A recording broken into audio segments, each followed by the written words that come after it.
Okay guys, good morning. So, meron tayo ditong ito, papatsyahan ko.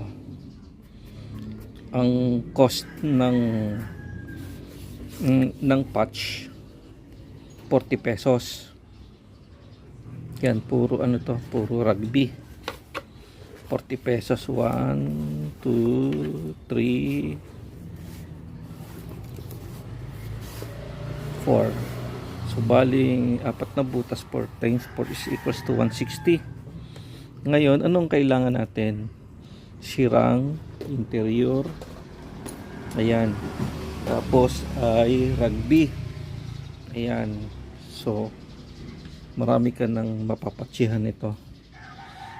Ayan. So ito nakuha ko sa speaker.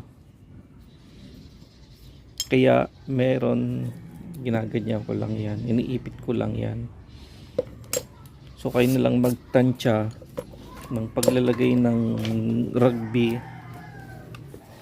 dito, kung gaano katagal. Patuyuin nyo muna. Ngayon ito dati maliit lang po ito dati ang butas, kaya lang lumaki, maba na siya.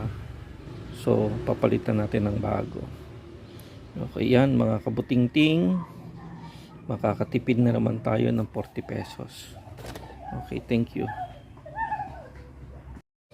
Ayan guys, kinlam ko na, 2 clam nilagay ko para talagang matibay at saka ano siya, durog siya. Ayan.